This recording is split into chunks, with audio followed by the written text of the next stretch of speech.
સૌરાષ્ટ્રના એક ગામડામાં પોતાના જૂના ઘરમાં એક વૃદ્ધ મહિલા રહેતી હતી.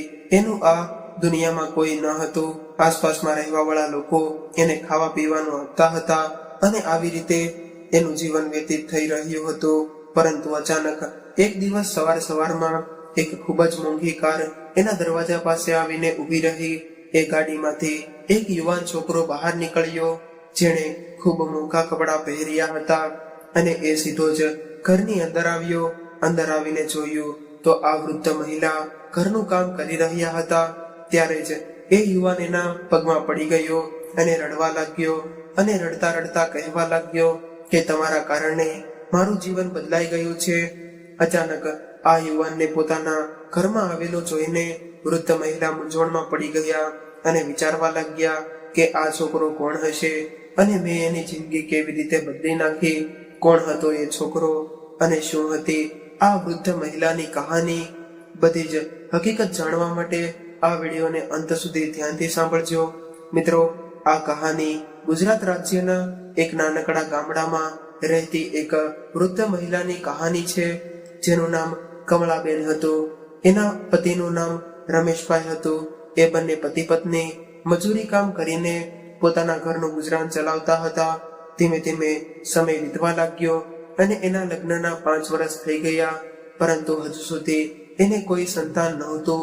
થોડા સમય બાદ એને ખબર પડી કે કમળાને બાળક થવાનું છે અને તે ગર્ભવતી છે. આ વાતની ખબર પડતા જ બંને પતિ પત્ની ખૂબ જ ખુશ થઈ ગયા અને વિચારવા લાગ્યા કે હવે અમારે પણ સંતાન થશે અને અમારા પરિવારમાં એક સભ્ય વધી જશે. ધીરે ધીરે 9 મહિના વીતી ગયા અને બાળકે જન્મ લીધો. કમળાએ એક દીકરાને જન્મ આપ્યો હતો અને એ દીકરાનું નામ વિરલ રાખ્યું. હવે ઘરની અંદર એક સભ્ય વધી ગયું હતું એટલે રમેશ વધારે મહેનત કરવા લાગ્યો. ધીરે ધીરે વિરલ મોટો થવા લાગ્યો અને જ્યારે એ 5 વર્ષનો થયો ત્યારે અચાનક બીમારીને કારણે પિતાનું મૃત્યુ થઈ ગયું. રમેશભાઈના મૃત્યુ બાદ કમળા અંદરથી ભાંગી પડી અને વિચારવા લાગી કે હવે હું શું કરીશ? હવે તો મારા પતિ પણ નથી રહ્યા અને હું એકલા હાથે મારા દીકરાને કેવી રીતે મોટો કરી શકીશ? ત્યારે એના પિયરવાળા કમળાને સમજાવવા લાગ્યા કે હજુ તો તારી નાની ઉંમર છે, એટલે આ બાળક અમને સોંપી દે, અમે એને સાચવી લઈશું અને તું બીજા લગ્ન કરીને તારું ઘર વસાવી લે. જિંદગી ખૂબ જ લાંબી છે અને આવી રીતે એકલા રહીને પસાર નહીં થઈ શકે. પિયરવાળાની આવી વાત સાંભળીને કમળાને ખૂબ જ દુઃખ લાગ્યું અને એ કહેવા લાગી કે મારો દીકરો મારા પતિની આખરી નિશાની છે, એટલે હું એને કોઈ બીજાના હાથમાં નહીં સોંપું. હું એના સહારે જ મારી જિંદગી વિતાવી લઈશ, પરંતુ હું બીજા લગ્ન નહીં કરું. ત્યારબાદ વિમળાએ મહેનત મજૂરી કરીને દીકરાને ઉછેરીને મોટો કરવાનું નક્કી કર્યું અને પોતે બીજાના ઘરોમાં કામ કરીને દીકરાનું ભરણ પોષણ કરવા લાગી. અને વિરલ મોટો થવા લાગ્યો, પરંતુ એ પોતાની માની એક પણ વાત સાંભળતો ન હતો. એની માં ગમે એ કહેતી, પરંતુ દીકરો તો એને મનમાં આવે એમ કરતો રહેતો. ધીરે ધીરે મનમાં આવે એમ કરતો રહેતો. ધીરે ધીરે વિરલ 15 વર્ષનો થઈ ગયો. હવે એ ભણવા અને પોતાની માને ઘરકામમાં મદદ કરવાને બદલે પોતાના મિત્રો સાથે રખડવા લાગ્યો. દીકરાને આવી રીતે રખડતો જોઈને કમળાબેન ઘણીવાર ગુસ્સો કરીને એવું કહેતા કે બેટા, આવી રીતે આખો દિવસ મિત્રો સાથે રહેવાનું, રખડતું ન રહેવાય. તારા પિતા પણ નથી અને તને આવી રીતે રખડતો જોઈને લોકો શું કહેશે? લોકો તો એવું કહેશે કે એની માં બરાબર રીતે સાચવતી નથી એટલે છોકરો બગડી ગયો હશે. પરંતુ વિરલ પોતાની માની કોઈ પણ વાત પર ધ્યાન દેતો ન હતો. એક દિવસ એ પોતાના મિત્રો સાથે બહાર ગયો હતો અને 15 વર્ષની ઉંમરમાં એ મિત્રો સાથે દારૂ પીને ઘરે આવ્યો. આ વાતની જ્યારે કમળાને ખબર પડી તો એણે વિરલને ખૂબ જ ખબર પડી. ત્યારે તેણે વિરલને ખૂબ જ માર્યો અને રડતા રડતા કહેવા લાગી કે ભગવાને મને તારા જેવો દીકરો આપ્યો, એના કરતા તો કોઈ સંતાન ન આપ્યું હોત તો સારું હોત. કમસે કમ મારે આજે મારો દીકરો તો જોવો ન પડ્યો હોત. કમળા ઘણીવાર સુધી દીકરાને મારતી રહી. ત્યારબાદ વિરલ નારાજ થઈને પડ્યો રહ્યો. કમળાએ રાતનું જમવાનું બનાવ્યું અને થાળી લઈને પોતાના દીકરા પાસે ગઈ અને ખવડાવવા લાગી. પરંતુ વિરલ પોતાની માંથી નારાજ હતો એટલે એણે જમવાની ના પાડી દીધી. ત્યારે કમળા જબરદસ્તી કરીને દીકરાને ખવડાવવા લાગી. મિત્રો, માં ગમે તેટલી નારાજ હોય પરંતુ એ પોતાના બાળકને ક્યારે ભૂખ્યો ન રહેવા દે. હવે વિરલે જમી લીધું પરંતુ એના મનમાં હજુ પણ પોતાની માં પ્રત્યે ખૂબ જ વધારે ગુસ્સો હતો, કેમ કે એ 15 વર્ષનો છોકરો હતો અને એને એવું લાગતું હતું કે હું જે કરું છું એ બધું બરાબર કરું છું, બધું જ સમજતો હતો. પરંતુ એનામાં એટલી સમજણ ન હતી કે એની મમ્મી એની સાથે જે પણ કર્યું છે. રાત્રે વિરલ પોતાના ખાટલા પર સૂતા સૂતા વિચાર કરી રહ્યો હતો અને રાત્રે જ્યારે માં સૂઈ ગઈ તો એ ઊભો થઈને થેલો ભરવા લાગ્યો અને રાત્રિના અંધકારમાં ઘરેથી નીકળી ગયો અને ધીરે ધીરે ચાલતો ચાલતો મેઇન રોડ તરફ પહોંચી ગયો. ત્યારથી કોઈ વાહનમાં બેસીને શહેરમાં પહોંચી ગયો. હવે શહેરમાં તો પહોંચી ગયો પરંતુ આટલી બધી ભીડભાડ એણે પહેલી વાર જોઈ હતી. આટલી ભીડભાડ જોઈને તેઓ આવતા જતા લોકો તરફ જોવા લાગ્યો. હવે વિરલને ભૂખ લાગી એટલે એક હોટલ તરફ ગયો. હોટલમાં ગયા બાદ એણે હોટલવાળા સાથે વાત કરી અને એવું કહ્યું કે મારું આ દુનિયામાં કોઈ નથી અને અત્યારે મને ભૂખ લાગી છે, એટલે મને કંઈક ખાવાનું આપો, એના બદલામાં હું તમારું કામ કરી દઈશ.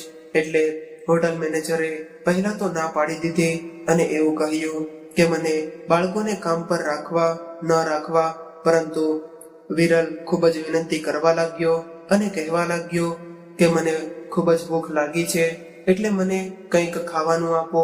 ત્યારે મેનેજર વિચારવા લાગ્યો કે ઠીક છે, આ છોકરો કંઈક ને કંઈક કામ તો કરી લેશે. ત્યારબાદ મેનેજરે એને ખાવા માટે થાળી આપી અને એવું કહ્યું કે આ હોટલમાં તારે વાસણ સાફ કરવા પડશે. એટલે ખાવાનું ખાધા બાદ વિરલ વાસણ સાફ કરવા લાગ્યો અને થોડી વાર બાદ મેનેજર પાસે જઈને કહેવા લાગ્યો કે સાહેબ, હું અહીંયા કોઈને ઓળખતો નથી અને હું મારા ગામડેથી કામ કરવા માટે આવ્યો છું, પરંતુ અહીંયા મારી પાસે રહેવા માટે કોઈ જગ્યા નથી અને ના તો પેટનો ખાડો પૂરવા માટે ભોજન છે. જો તમારી આજ્ઞા હોય તો હું આ હોટલમાં કામ કરી લઈશ અને રાત્રે અહીં જ સૂઈ જઈશ. એટલે મેનેજર વિચારવા લાગ્યો કે ફ્રીમાં વર્કર મળી રહ્યો છે અને એ પણ 24 કલાક માટે અહીંયા જ રહેશે અને અમારું કામ પણ કરશે.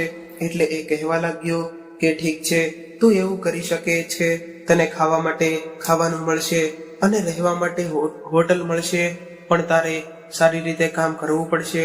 આવું કહીને એમણે વિરલને હોટલમાં રાખી લીધો. હવે વિરલ ત્યાં રહેવા લાગ્યો. હવે અને ખૂબ જ મહેનતથી કામ કરવા લાગ્યો. વિરલ ખૂબ સારી રીતે પોતાની જવાબદારી નિભાવતો હતો. મેનેજરે જ્યારે એને આવી રીતે ઈમાનદારીથી કામ કરતા જોયો તો એને ખૂબ જ સારું લાગ્યું અને વિચારવા લાગ્યા કે આ તો ખૂબ જ મહેનતુ છોકરો છે અને એના કારણે જ મેનેજર એની પાસે વધારે કામ કરાવી લેતા હતા, જેમ કે શાકભાજી સુધારવું અથવા તો બજારમાંથી કંઈક સામાન લઈ આવવો અને લોકોને ખાવાનું પીરસવું. આવી રીતે આખો દિવસ હોટલ પર કામ કરતો અને સાંજે એ જ હોટલમાં સૂઈ જતો. એના બદલામાં એને ખાવાનું અને સૂવાનું મળતું. આવી રીતે સમય પસાર થવા લાગ્યો અને સમયની સાથે ધીરે ધીરે વિરલ મોટો થવા લાગ્યો. હોટલ પર કામ કરતા કરતા એને 2 વર્ષ થઈ ગયા હતા અને હવે એની ઉંમર પણ 17 વર્ષની થઈ ગઈ હતી. ત્યારે એક દિવસ મેનેજરને કોઈ કામથી બહાર જવાનું થયું એટલે એણે વિરલને કહ્યું કે બેટા, આજે તું હોટલનું સારી રીતે ધ્યાન રાખજે અને કોઈ પણ કસ્ટમર આવે તો એનું સારી રીતે સ્વાગત કરજે. એટલે વિરલે કહ્યું કે ઠીક છે સર, તમે કોઈ પણ પ્રકારની ચિંતા ન કરતા, હું બધું જ સંભાળી લઈશ. વિરલે હવે 2 વર્ષની અંદર હોટલના બધા જ કામ શીખી લીધા હતા. એને ખબર હતી કે ગ્રાહકોને કઈ રીતે હેન્ડલ કરવાના હોય છે અને કઈ રીતે એની સાથે વ્યવહાર કરવો જોઈએ. મેનેજર હવે 2 દિવસ માટે છુટ્ટી પર જતા રહ્યા અને 2 દિવસ સુધી વિરલ હોટલને સારી રીતે મેનેજ કરવા લાગ્યો અને ગ્રાહકને સારી રીતે સંતુષ્ટ કર્યા. હવે 2 દિવસ પછી જ્યારે મેનેજર પાછો આવ્યો તો એણે જોયું કે વિરલે હોટલને સારી રીતે મેનેજ કરી છે અને હોટલના વર્કરોને એવું જણાવ્યું કે વિરલે ખૂબ જ સારી રીતે કામ કર્યું છે અને એને કંઈ પણ પ્રોબ્લેમ નથી આવ્યો. આવી વાત સાંભળીને મેનેજર ખૂબ જ ખુશ થઈ ગયો અને વિચારવા લાગ્યો કે આ તો ખૂબ જ સારું કામ થયું છે. હવે આ ઘટના બાદ મેનેજર વારંવાર છુટ્ટી પર જતો રહેતો અને પાછળથી વિરલને આખી હોટલની દેખભાળ કરવી પડતી. આવી રીતે ધીરે ધીરે કરતા એક દિવસ મેનેજર છુટ્ટી પર ગયા હતા અને એ જ સમયે હોટલના માલિક આવી ગયા અને એમણે જોયું તો મેનેજરની જગ્યાએ એક છોકરો કામ કરી રહ્યો હતો અને એ ગ્રાહકો સાથે ખૂબ જ સારી રીતે વાત કરતો હતો. જ્યારે હોટલના માલિક અંદર આવ્યા તો વિરલે એની સાથે સારી રીતે વ્યવહાર કર્યો અને એવું પૂછ્યું કે સર, તમને જમવામાં શું જોઈએ છે? ત્યારબાદ માલિક એક ટેબલ પર બેસી ગયા અને એમણે ખાવા માટે ઓર્ડર આપી દીધો. હોટલના માલિક ટેબલ પર બેઠા બેઠા જમવાની રાહ જોઈ રહ્યા હતા. ત્યારે વિરલ એના માટે જમવાનું લઈ આવ્યો, પરંતુ ત્યારે જ હોટલના માલિકે ભોજનમાં ખામી કાઢી અને વિરલને ખીજાવા લાગ્યા. એટલે બધો જ સ્ટાફ ત્યાં ભેગો થઈ ગયો, પરંતુ વિરલે ખૂબ જ સારી રીતે હેન્ડલ કરવાની કોશિશ કરી અને ખૂબ જ શાંતિ અને પ્રેમથી હોટલના માલિક સાથે વાત કરી. અને આ જોઈને હોટલના માલિક મનમાં ને મનમાં ખૂબ જ ખુશ થયા અને એ જાણતા હતા કે હું આ હોટલનો માલિક છું. એ આ છોકરાને ખબર નથી, છતાં એ કેટલો પ્રેમથી અને સન્માનથી વાત કરી રહ્યો છે. આનો મતલબ એવો થયો કે આ છોકરો બધા જ ગ્રાહકો સાથે ખૂબ જ સારી રીતે વર્તન કરતો હશે. સ્ટાફના અમુક લોકો જે જૂના વર્કર્સ હતા એ લોકોને માલિકને ઓળખતા હતા, એટલે એ લોકો માલિકને નમસ્તે કરવા લાગ્યા. આવું જોઈને વિરલ થોડો હેરાન રહી ગયો અને પૂછવા લાગ્યો કે આ કોણ છે? તો જૂના વર્કરોએ જણાવ્યું કે આ આપણી હોટલના માલિક છે અને તેઓ ક્યારેક ક્યારેક હોટલની મુલાકાત લેવા માટે આવે છે. આવી વાત સાંભળીને વિરલ એકદમ શાંત થઈને ઊભો રહી ગયો. ત્યારે હોટલના માલિક એની પીઠ થપથપાવીને કહેવા લાગ્યા કે બેટા, આજે જે તે કંઈ પણ કર્યું છે એ ખૂબ જ સારું અને બરાબર કર્યું છે. ત્યારબાદ એમણે વિરલને એવું પૂછ્યું કે બેટા, આ હોટલના મેનેજર કે જેને મેં રાખ્યા હતા એ ક્યાં છે?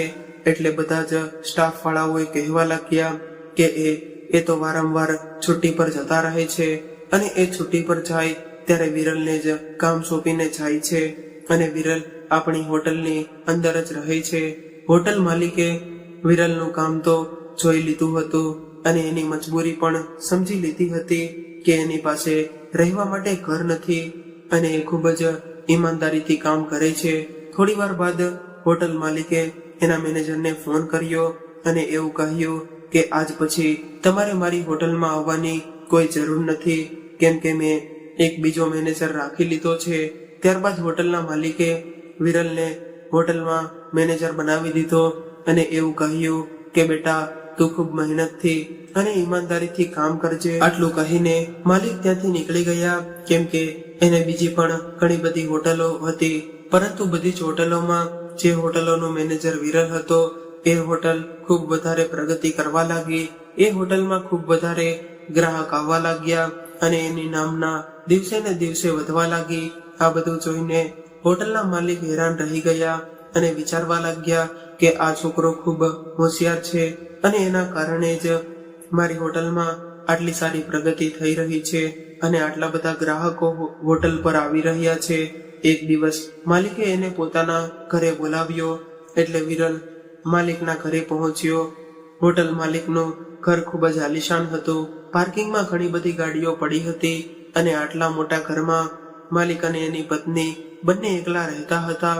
વિરલ જ્યારે ઘરની અંદર ગયો તો માલિક ભોજન કરી રહ્યા હતા, એટલે એમણે વિરલને પણ ડાઇનિંગ ટેબલ પર બેસવાનું કહ્યું. ત્યારબાદ એની સાથે વાતો કરવા લાગ્યા અને કહેવા લાગ્યા કે બેટા, જે હોટલને તું ચલાવી રહ્યો છો એનું સેલ ઘણું વધારે વધી ગયું છે અને મારે ઘણી બધી હોટલો છે, એટલે મારી એવી ઈચ્છા છે કે તું બધી જ હોટલોને આવી રીતે જ મેનેજ કરે.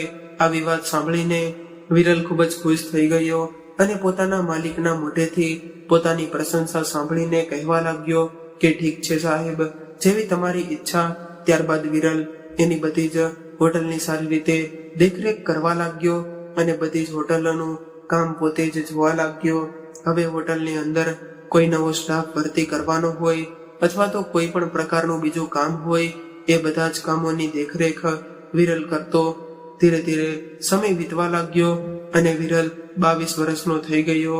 હવે જૂનો અને જાણીતો થઈ ગયો હતો, એટલે ઘણી વખત એ હોટલના માલિકના ઘરે જતો હતો, કેમ કે એને એની બધી જ હોટલોનો હિસાબ કિતાબ જોવાનો હતો અને જે કંઈ પણ કમાણી થતી એનો હિસાબ માલિકને સમજાવવો પડતો.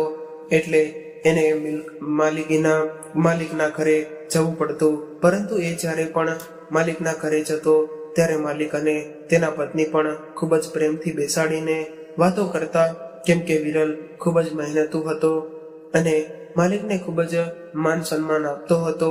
હોટલના માલિકને કોઈ સંતાન ન હતું, એને કારણે વિરલ એના ઘરમાં પણ ક્યારેય કોઈ કામ હોય તો પણ કરી આપતો.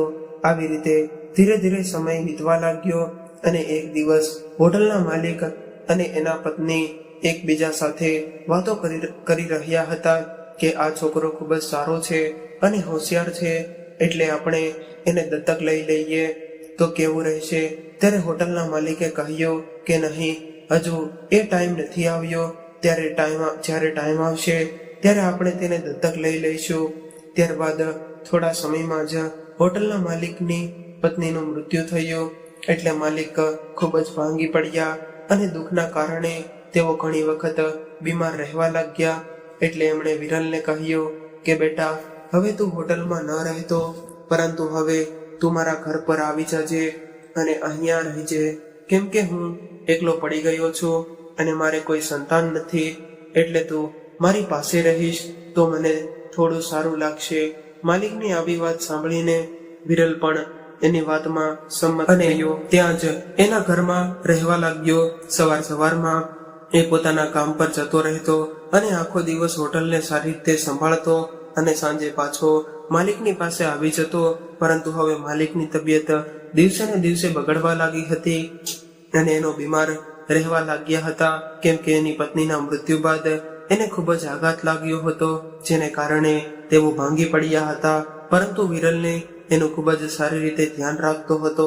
રાત્રે જ્યારે તેઓ સુવા જતા અત્યારે વિરલ તેના પગ દબાવી આપતો અને સારી રીતે સેવા કરતો. એક દિવસ સવારે વિરલ માલિકના પગ દબાવી રહ્યો હતો, ત્યારે માલિક એને પૂછવા લાગ્યા કે બેટા, તું આટલા સમયથી અમારી સાથે કામ કરી રહ્યો છો, પરંતુ મેં ક્યારેય તારા વિશે જાણવાની કોશિશ નથી કરી, પણ આજે હું જાણવા માંગુ છું કે તું ક્યાંથી આવ્યો હતો અને તું ક્યાંનો છો અને અહીંયા એટલો શા માટે રહે છે. બેટા, તારો પરિવાર ક્યાં છે? ત્યારબાદ વિરલ પોતાની બધી જ હકીકત માલિકને કહેવા લાગ્યો કે બાળપણમાં જ્યારે હું 5 વર્ષનો હતો ત્યારે મારા પિતાનું મૃત્યુ થયું હતું.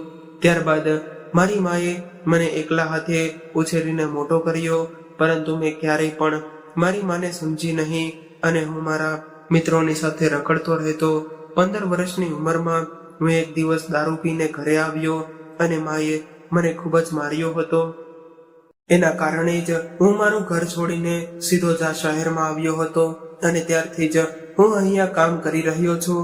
આવી વાત સાંભળતા જ વિરલને પણ પોતાની માની યાદ આવી ગઈ અને એની આંખોમાં આંસુ આવી ગયા. વિરલની કહાની સાંભળીને માલિકની આંખોમાં પણ આંસુ આવી ગયા અને તેઓ ભાવુક થઈ ગયા અને કહેવા લાગ્યા કે બેટા, શું તે ક્યારેય પણ તારી માની ખબર લેવાની કોશિશ પણ નથી કરી? એટલે વિરલે કહ્યું કે નહીં સાહેબ, મેં એ દિવસ પછી ક્યારેય પણ મારા ગામડે જવાની કોશિશ નથી કરી અને ન તો મેં મારી મા વિશે જાણવાની કોશિશ કરી છે કે તેઓ ક્યાં છે અને કઈ હાલતમાં રહે છે. એટલે માલિકે કહ્યું કે બેટા, મારે કોઈ સંતાન નથી, તને તો ખબર છે, અને તારાથી વધારે સારી રીતે મારું ધ્યાન પણ કોઈ ન રાખી શકે. એટલે હું એવું વિચારું છું કે મારી બધી જ મિલકત હું તારા નામે કરી દઉં, ત્યારબાદ આપણે બધા જ સાથે મળીને આ ઘરમાં રહીશું.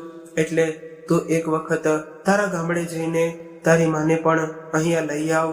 માલિકની આવી વાત સાંભળીને વિરલના ઉદાસ ચહેરા પર થોડી ખુશી આવી ગઈ અને એ માલિકને ગળે લગાડી ગયો.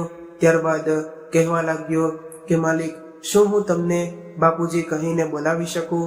એટલે માલિકે એને ગળે લગાડીને એવું કહ્યું કે બેટા, આ એક શબ્દ સાંભળવા માટે તો જીવનભર મારા કાન તરસી રહ્યા છે, એટલે તું મને હવેથી બાપુજી કહીને બોલાવજે.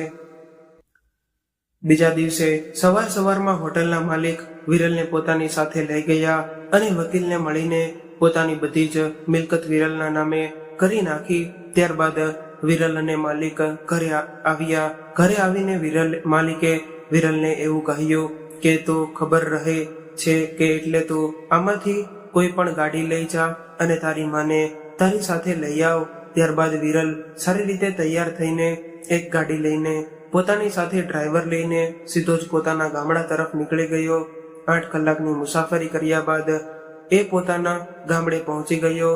ત્યાં જઈને જેવો જ તે પોતાના ઘરની સામે ઊભો રહ્યો તો એને બાળપણની બધી યાદો ચિત્રોની જેમ સામે આવી રહી ગઈ કે કેવી રીતે તે આ ઘરના આંગણામાં દોડી કરતો હતો અને એની માં એને ક્યારેક મારતી રહેતી તો ક્યારેક પ્રેમ કરતી.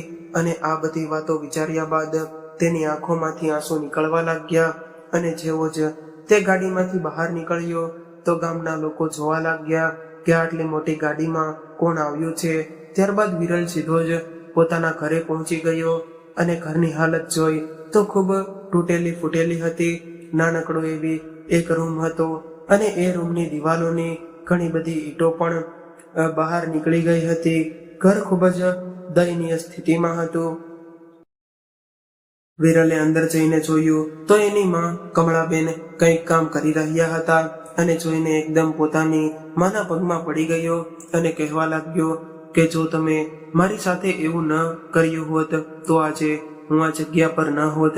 વિરલને આવી રીતે પોતાના પગમાં પડેલો જોઈને કમળાબેન એકદમ ચોંકી ગયા કે આ કોણ છે અને આટલા સારા કપડાં પહેરેલા છે છતાં પણ મારા પગે કેમ પડકી રહ્યો છે. કેમ કે કમળાબેન આજ સુધી બીજા લોકોની દયા પર જીવી રહ્યા હતા.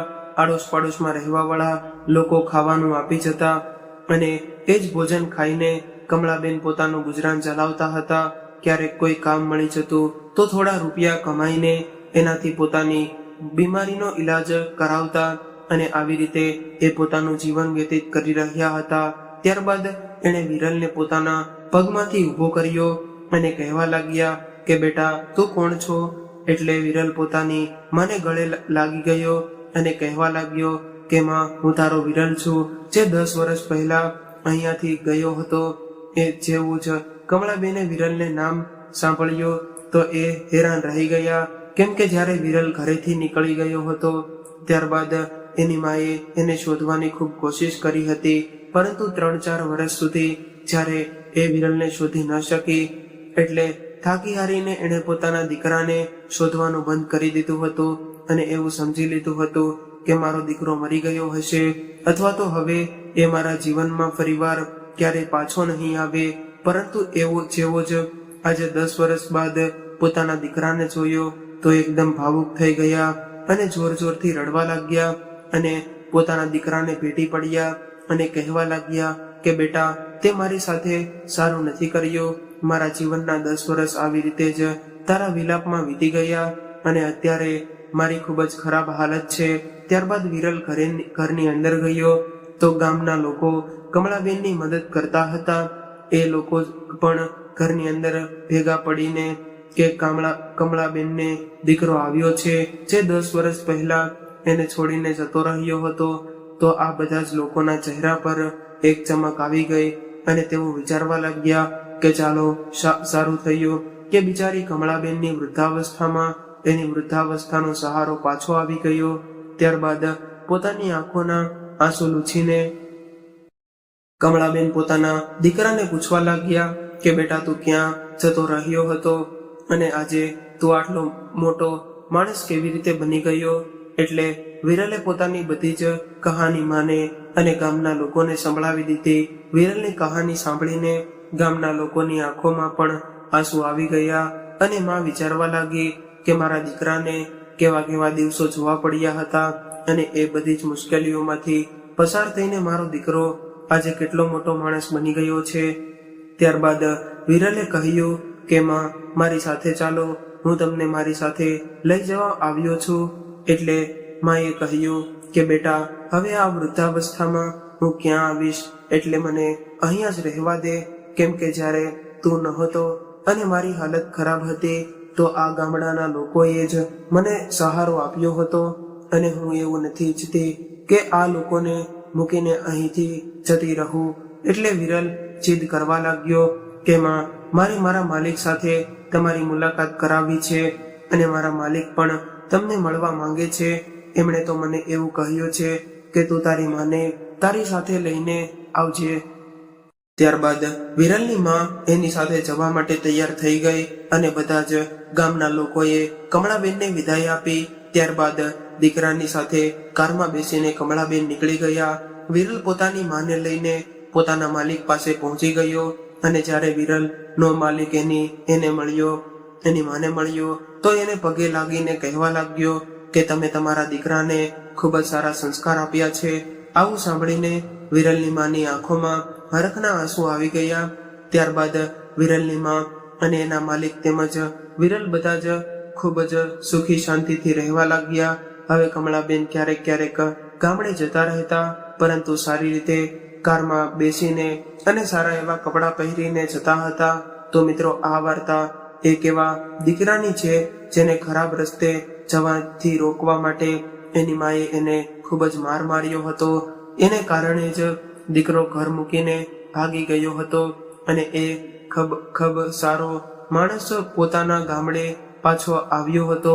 કદાચ બાળપણમાં એની સાથે આવું ન થયું હોત તો આજે એ એક દારૂડિયો અથવા તો ખરાબ વ્યક્તિ બની ગયો હોત. પરંતુ માની શિક્ષાને કારણે આજે વિરલ એક સારો માણસ બની ગયો હતો. મિત્રો, માતા પિતા ક્યારેય પણ આપણને ખીજાતા હોય અથવા તો માર મારે છે તો એ આપણા સારા માટે જ હોય છે.